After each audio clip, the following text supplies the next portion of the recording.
Hello, an unboxing. This is for the CiT Eclipse micro gaming cube. There are a few unboxing videos about this, but I didn't. They weren't particularly helpful to me, so I've decided to make this one. Do CiT have a website? Do they have a website? Because if you search for CiT, what you don't find is anything about this apart from shops selling it. So I'm a bit confused. But anyway, let's get it opened up and we'll have a look.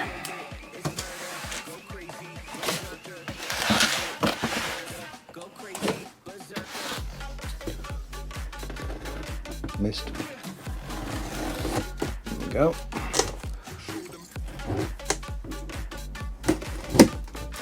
What's that? Now, what I'm going to do is just... it's going to hurt, but I'm going to try and pull that through.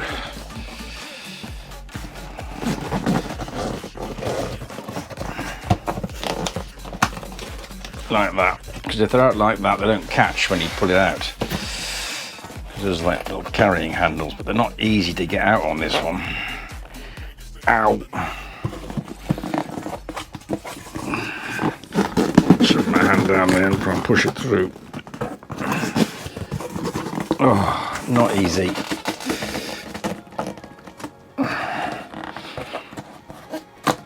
Alright, that's got it. This is really thick card. Really thick card. I also noticed it's got a bit of a ding on it. You see that on the main camera? Bit of a ding on it there. Don't think it's going to matter, but we'll soon find out. I'll make sure those are folded up. Now, the easiest way to get the case out of the box is, it's a strange rattle, is to lift the box off the case like that, which is effortlessly, although now I've taken it off. Oh god, I need a bigger workshop. Now I've taken it off, it's a bit sort of cramped because it's quite a big box. Right, so there's the actual thing there. You've got some cardboard support struts, which I will chuck over there. And right, which is the top, which is the bottom? I think this is the bottom. So I'll do that. I'll just chuck that into the box. There you go, there's the bottom. And so far so good. Flip it over. The box is actually quite heavy. It's a very good cardboard box. And then here we are, tempered glass, handled with care. Alright, I will. And there's the bag off it. I'll just rearrange these so they're out of the way. What's your view like? Yeah, you've got quite a good little view, haven't you? So I'll just flip this camera down slightly, like that, so that you get a better view of it. There is a manual inside. So what we probably should do is have a look at that. There's one thumb screw on the back, and there's a little, does that just push out? Yeah, so that pushes out and then lifts off. I'll put that down on one side. So now we get inside it. So the reason I asked whether CiT had a website is so I went to have a look at the manual before I bought it. So this is the actual manual. I'll hold it still and I'll try and get it so that it fills the screen so that you can pause and have a look for yourself. I might even scan it and put a link in the description just in case you want to, because there's normally you go, who's the case company, put case company name in, put case name in, do a search, there's the website. But CiT don't appear to have a website. Now that from a cost point of view, that's a really good idea because some of these websites now for like Asus and Gigabyte and AS, those are going to be massive websites. I mean, when you add all the other international stuff, their overheads for their web must be colossal. So if CiT have just dropped that completely, then that's going to save them a whole lot of money, and that's probably why this was 60 quid. I'm unscrewing that screw there and that screw there, and we'll see how this comes off. That comes off quite nicely. It's got a little sliding latch there. I'm looking for any sort of dings or anything like that. Can't see any. I'll put that on the floor down there. Now this front panel, there is a screw there. So I think that front panel can be lifted off if you undo that screw. Does it say in the manual? It kind of does. Please remove top panel first by removing the 2 screws inside and lift the carefully to remove. You remove the tempered glass side panel, moving the rear screw. Oh, I removed the side panel first. Naughty. Removing the rear screw, carefully pull the panel to the front. Remove the front tempered glass panel, remove the screw on the top panel right hand side and bottom panel left hand side. So top panel right hand side, bottom panel left hand side. So there. So shall we do that? I think we probably should, shouldn't we? So I'll just get my screwdriver out and I'll unscrew that screw there. Like that. I think you can probably see it better on that camera. So that's one little tiny screw there, and I'll undo the screw on the top here. There's a little screw there, and we'll just whiz through that. That came out. Are they the same size screw? The answer is yes.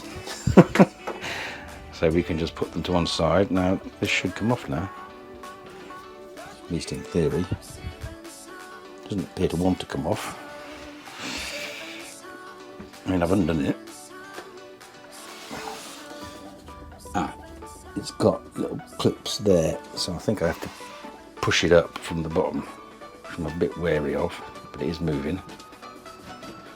And there it is. So you've got, go on the main camera now, you've got the little pushed out slidey catches. They'll provide a bit of friction. So you might have to put a little bit more force in than you're used to, but as long as you know that it comes like up, you see the holes where it slides in there, you know you're doing it right. That's what the clunking noise was. It's a fan controller, because it comes with an ARGB strip there, and then 3 120mm ARGB fans, which is kind of cool. There's also a dust filter on the bottom, which is just a magnetic one. I should be able to slide that off.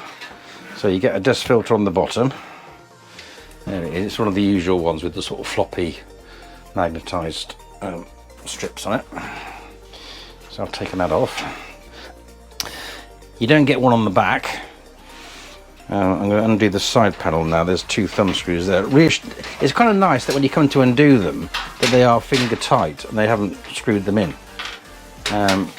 They're not captive, and that, well, I mean, that's not, I mean, you're not building a house out of it, are you? So it is a bit flimsy, so you have to be a little bit careful where you put it in case you step on it, because I think it's going to bend if you do. I'm just going to pop it on the floor down there. Now we look in here, and there's a cable tie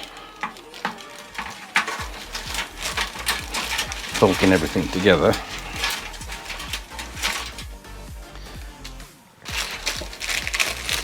You get cable tie. Now this isn't what. Why do they include cable ties? Now I suppose you could include cable ties, because maybe if it's your first PC assembly, you might want to. But anyone who's been doing this for a while, or anyone who wants to, do it reasonably seriously, will pick up their own cable ties. And you're not going to be able to. I mean, you've got to think about things matching. There's only 5 cable ties in there, so you get 5 of them. So maybe you want more. So are you going to try and find ones that match, or are you just going to go and buy a pack of 100 and use them, or just not bother with cable ties? Because they're not essential, are they? Bag of screws. There's a couple of motherboard risers there, just a couple, and then we've got some very long cables for the USB 3 and the front panel audio, and then there's this cable here which is part of a ribbon, and that is the, what is that, power LED and power switch. So there's no reset switch. I'm just going to bring that through to there and then swing it round again. Quite a nice cavity at the back. It kind of follows the classic design of these sort of cases where you get the compartment on the side and then everything's open. There is quite a lot of spaghetti in here, but they have plumbed it in. So that's a fan connector. So each of the fans has got its own fan connector, but it's also got a daisy chain connector as well. So that's why it looks a bit more spaghetti-y. You also get a ARGB cable. That too has got the main ARGB connector, but it's also got the pins as a follow-on, so you can do daisy chaining. Now the beauty of this is they've included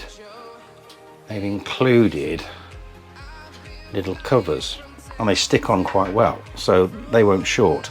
So once you allow for the fact that there are 3 fans, each fan has got an ARGB and each fan has got a fan controller thing, you realise that's where the spaghetti is coming from. And then there's a single cable coming from here which is ARGB, and that ARGB goes to that strip there, because there's a strip, and that too has also got the pass-through so that you can daisy chain. And then there's a cable. I'm going to undo all these ties because there's a lot of ties on these. Like that. That's that off there. So there is that's the motherboard ARGB header, and then there's also a motherboard fan header as well, so that you can link the case lights and fans to the motherboard to control them. They're not it's just that, well, to be fair, that's only got 2 wires on it. Reset switch, so it's got some of these controllers have a little connector on them which goes to the case, so there might be an LED button, because there's a reset switch. There is a reset switch on the case. This is where it gets kind of interesting, because these cases tend not, they either get a dedicated button or they try and follow convention. So that is the reset switch there, and that reset switch currently is plumbed into the fan controller and LED. So I'm guessing that at the moment will control the lights. So what I'll do is I'll disconnect that reset switch and plug that into the motherboard, right? So you can do that. I'm a bit kind of interested as to why the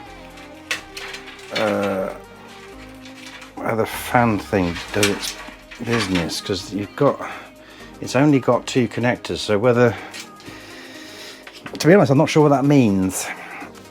Well, that was bugging me. So I looked it up. Every day is a learning experience. What the trick, right, is not to pretend that you know everything, and to use critical thinking, and then when you get presented with information, adjust your opinions. So with this, because the fan controller gets its main power from the SATA, there's the SATA there, this PWN cable that goes to the motherboard is just the control, is actually the controller. It doesn't need the 12-volt wires on it. It's just got the PWM signal wires on it. So that's why it's only got 2. So it's entirely normal. Yeah, so, yeah. I think I'm the idiot, not CIT. But now I know. And now hopefully you'll know as well, because if you notice it and think, oh, this is a bit weird, this will help explain it. Because I'm more about explaining things rather than just, showing off. So if I do make a mistake, then I'll admit it, and if I am learning something, I'll point it out, because it's almost certainly going to help someone. It might not help you. This video might not be for you, or all video in its entirety might not be for you, but as long as you get the bit you're answered, as long as you get the bit you're interested in answered, then it's fine, isn't it? And other people will have different questions. So first time I've seen the case, that puzzled me. I looked it up, I sorted it out. Now you don't have to. Anyway, let's get on with the buildy bit and find out how things are going on with that. Something just sprung into my mind while I was doing the build on this PC is that you might have a magnetic, well, this is an iFixit, I'm not sponsored by them, iFixit magnetic project mat. So when I'm taking a laptop apart, I can put the screws in the right place so that I don't lose any screws, and so the same screw goes back in the hole it came out of. So I've actually got a mat like that. But if you don't have one, then while you're building this particular computer, there are certain screws that you want to keep an eye on, especially the two that hold the front panel on. So that dust filter has got magnetic strips on it, hasn't it? So why not use that for your screws? Right, anyway, next bit. Oh, didn't mention my ding in the box. If your box comes with a ding in it, don't worry, because it's probably going to be all right. This one was all right because there's quite an air gap between the actual case itself and the outer packaging, and there's obviously corners, there's polystyrene in the corners, so if you do get a ding, there's a good chance it hasn't actually, you know, damaged the case, because it didn't with this one. So the PC is now assembled, so let's talk about the case and point out a few things to help you decide whether you want to buy it or not. First thing you might be wondering is, what about the CPU cooler height, because the case doesn't seem to be that big, but it's a bit deceptive actually. This is a Thermalright Phantom Spirit 120 Evo. According to the box, it's 15.7 millimeters high. Motherboard is an MSI motherboard, and you can see that there is quite a good gap between the top of the cooler and the glass panel on the side. So you can pretty much fit in any cooler you like, provided that it's less than 15 centimeters, or I'm going to say less than 16 centimeters, and you're going to be all right. You might want to put an air cooler in this case anyway, because mounting a water one, you can't mount a water one horizontally on the top because there's a panel there. Mounting one vertically on the side, depending on which one you buy, might get a bit bubbly with the pipes at the top, or it might not. I mean, there's plenty of videos about whether that's a good idea or not, and generally speaking, as long as the highest point in the system isn't the pump, you're going to be all right, aren't you? So you can do that if you want. I'd be hesitant, but you can do that if you want. So if I take this side panel back off, it's got a screw at the back and it just lifts out. We'll talk about a few other things that I noticed while I was using this case. The next thing I want to talk about is drives. With the drives, you can have two 2.5 inch drives and two 3.5 inch drives. So I've got one of each here. For the 3.5 inch one, they suggest putting one down there in the bottom of the tray, because there's mounting holes for that. They also suggest that what you do is, as per the when I did the unboxing bit at the start, there is a plate at the back, and you can unscrew that plate and then mount the drive into there. So here's the plate, and the drive fits in, and the screw holes line up, so it fits in like that, and then that plate goes back on there. For 2.5 inch drives, you use the plate again, and you can mount them one there and one there, and the screw holes are indented so that it raises up the drive, but it also means the screws don't need to be countersunk, because there's no countersunk screws. You just put the normal screws in, which you can then use the drive with. So there's a countersunk in there, and then it just screws back on. I'm not using any of those drives. I'm using M.2s in this particular system. So I've removed the plate completely, and you can see the interior is now cavernous. What I've done is I've taken the the cables from the power supply, bundle them up and raise them up so that all the spaghetti from the fans and the ARGB is in the bottom. If I don't really like cable on a really cavernous case with the cables running everywhere, you can do this sort of thing and channel them. But in a case like this, it's going to be easier, and whoever works on this in the future is going to thank me for this. It'll be easier just to bundle those cables together and just stuff them in. Because if you cable tie them, at some point someone's got to take the cable ties off, and if you snip them, there's a good chance you'll snip these wires because they're very, very thin. So that's the drives, and we'll do the next bit now, and that's for the fans. So you get 3 fans and an ARGB strip running along the top, which you can't quite see, so I'll just move the camera up. So you get this ARGB strip running along there. The fans of ARGB, they're also PWM fans. It comes with the fan controller. Obviously these are the front of the fans, so these 2 fans here are pulling air out of the case and blowing it out the side, and the one at the back is blowing air out the back. There aren't any other fans, so all the air is going to come in from the bottom, or maybe from the side there, and then it's going to get shoved out that way and then shoved out that way. In terms of cooling and in terms of how that, whether that influences the efficiency of the machine, it depends on what you put in here, doesn't it? If you put an air cooler in, like I have here, then that's one thing. It's going to get enough air. It's not a critical thing, is it? So these can stay like that, and then it shouldn't affect the thermals that much. Maybe 5 degrees, perhaps. I don't know. I'm not going to bother testing it because I don't think it's going to make much difference. If you've got a water cooler, there isn't really many options about where to put it, because you can't put it at the top because there's a glass panel.